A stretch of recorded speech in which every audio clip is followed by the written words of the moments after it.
Hello everybody, Anna Sabramowitz here. Hope you're having a fabulous day.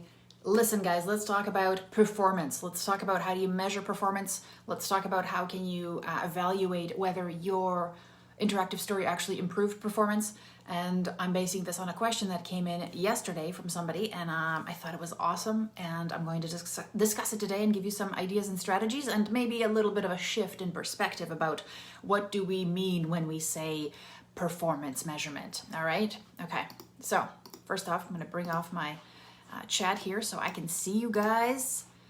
All right, and make sure if you guys are visiting from someplace, you better say hello because I love seeing where you guys are visiting from. Okay, so I've been this week basically I've been getting a bunch of questions from people who are interested in interactive stories, who are interested in implementing this strategy, and have probably done a bit of that work themselves, right? Have already said, hey, I love scenarios. I think they're so contextual. I love stories. I see their power. This is great.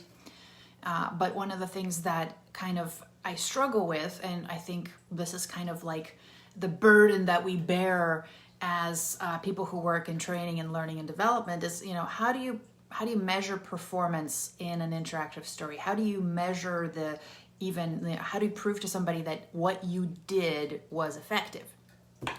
So before I get into that, let me tell you a little story.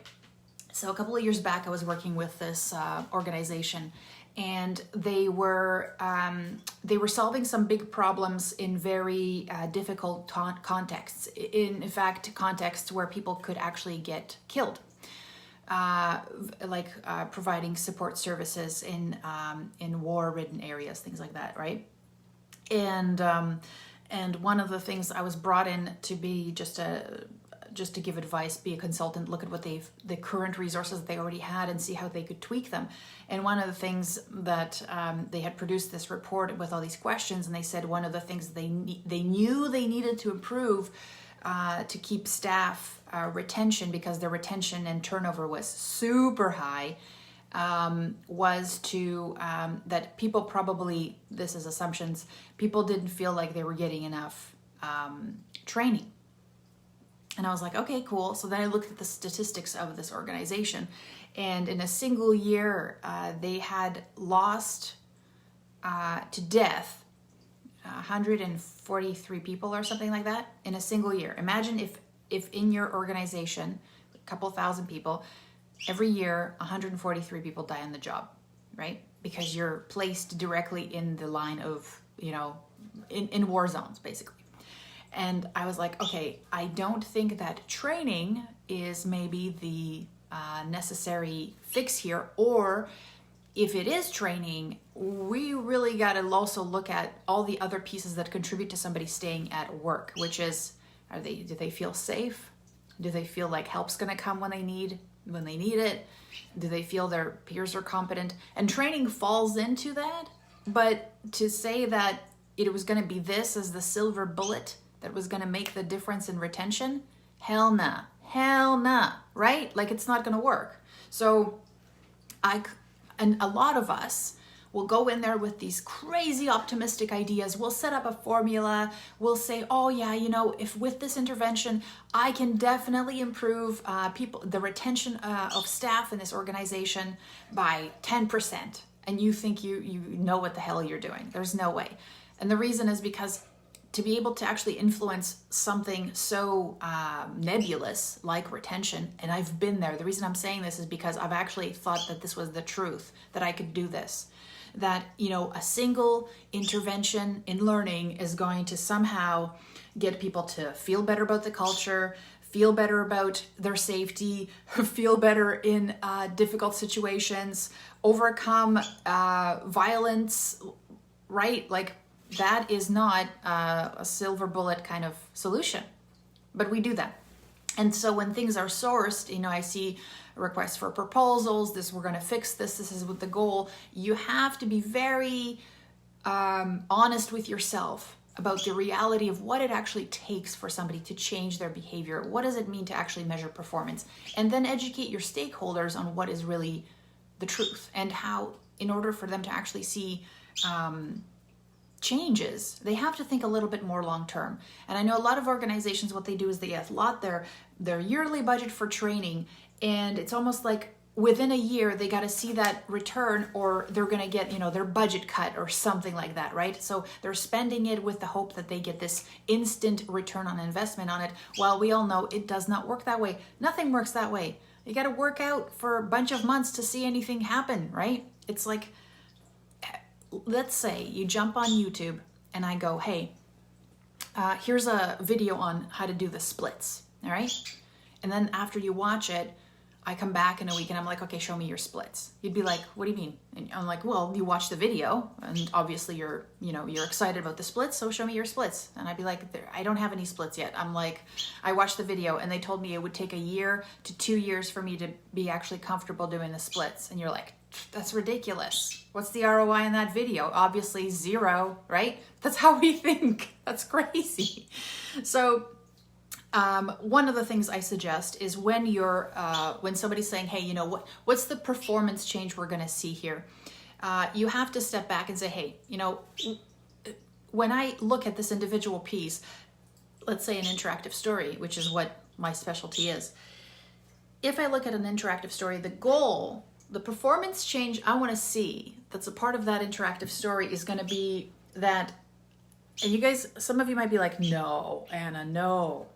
It's, for me, in some ways, it's a click. Do they go to the next thing? Do they click on the website? Do they go to the LMS to check something out? Do they watch the next video? Do they buy the book on Amazon? Like for me, that is performance change to me. That's behavior change. It's a baby step, but it's a catalyst for other things that are also baby steps, because as we know, performance is not a single thing.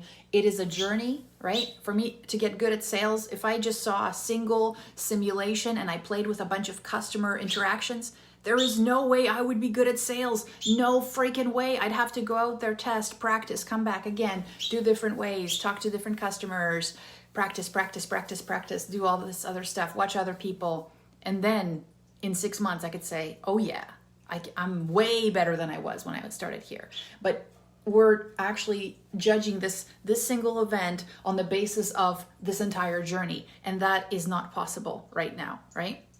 But you can definitely frame this or whatever's here in the context of this entire journey and make sure that the people that we're saying, hey, we want to improve their performance, how do we do that over time? And what are the pieces in place to support them through the journey as they gain more competence, as they gain more confidence, as they gain more excitement, as they gain more experience, whatever that is, right? So do not get hung up on here. And I actually say realistic and measurable pieces. So if you're having an interactive story and you say, listen, I know we want to get people to be amazing salespeople, and we've got all these awesome resources. We've got an LMS full of simulations for people to work through for sales. It's amazing, but nobody's going there. They all think they're rock stars, or they're blaming like Joe, who's the #1 rock star, and they think that sales is something that people are born with, and extroverts are naturally amazing at it, so everybody else will suck. All those kinds of limiting beliefs, right? So it's all sitting there. So guess what? You got a baseline. The baseline is right now, out of 1,000 people, only 30 regularly go to our simulations, right?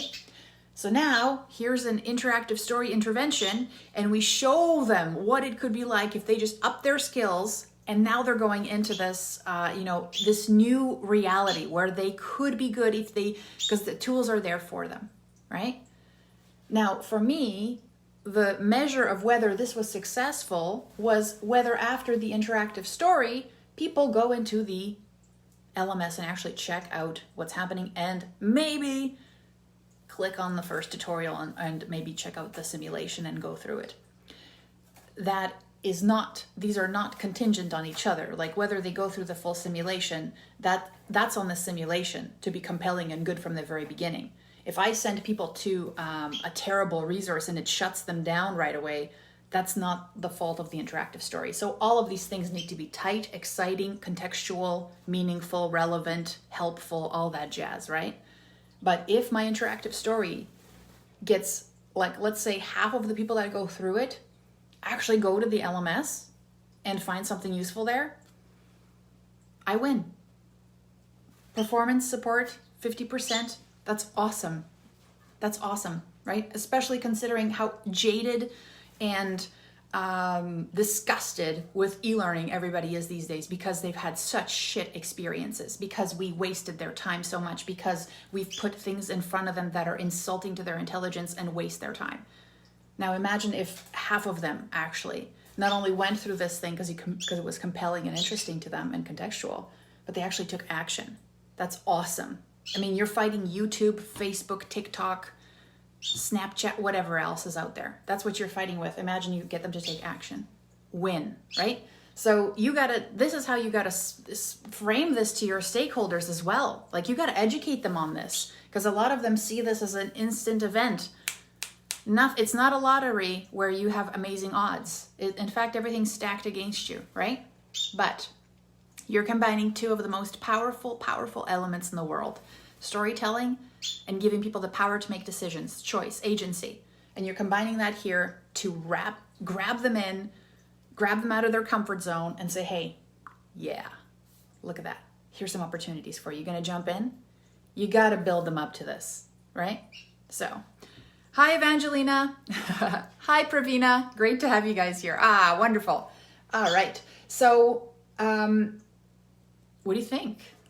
Is this interesting? Is this one of the things that's kind of funny? Because I'm reading a book. Tiny Habits by BJ Fogg again.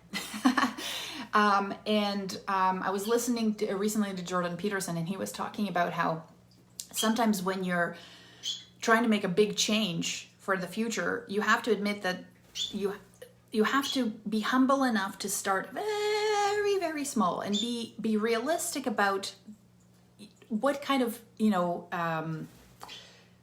what it will take to move you forward, right? And sometimes I think we get all grandiose about what we can accomplish, and then when it doesn't work, we beat ourselves up, and it kind of becomes kind of this pattern, right? Instead of stepping back and saying, what really is achievable here? Can I be humble enough and honest enough to say, this is what I'm going for, and be okay with those tiny metrics? Because like I said, and the Tiny Habits guy says, and Jordan Peterson says, BJ Fogg says, tiny things add up.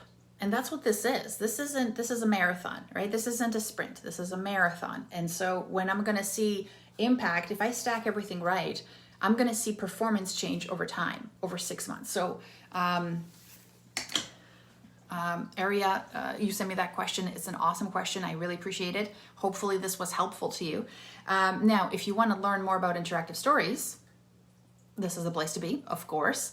And also the place to be is on elearningsecrets.com, because there I have a 2-hour case study, which I also call a masterclass, because what it does is it not only shows you my journey, how I got here, and how I discovered this basically catalyst for change. And it's just a catalyst, it's not the full formula. And I share a bunch of examples in there, but also basically walk you through how this framework works and how you can actually implement it for yourself. If you go through that 2-hour thing, you probably will be able to craft a first draft of an interactive story. Will it be awesome? I don't know. Now, if you want help with that, and a lot of us were trained in classical instructional design, or we're trained in creativity, or we think we know what those things are. But when it comes to mixing the genre, the medium of storytelling, plus mixing scenarios and persuasion, and then wrapping your mind around the fact that all of those things are supposed to, influence somebody to behavior change, those things are kind of outside of that domain, right? So if that's something that you'd like to get coaching on, get feedback on, get really rocking at, then make sure you join our community. And the way to do that is first I have to talk to you. So what I'll do is, if you want to put in the comments interested or book a strategy session with me, then you can just go directly to the form, see my calendar. We'll have a chat about what your goals are. And the mix of people that I work with right now, we've got people who are either going off on their own And they really want to specialize in something that they feel has impact in the world. It's solving a real problem, right?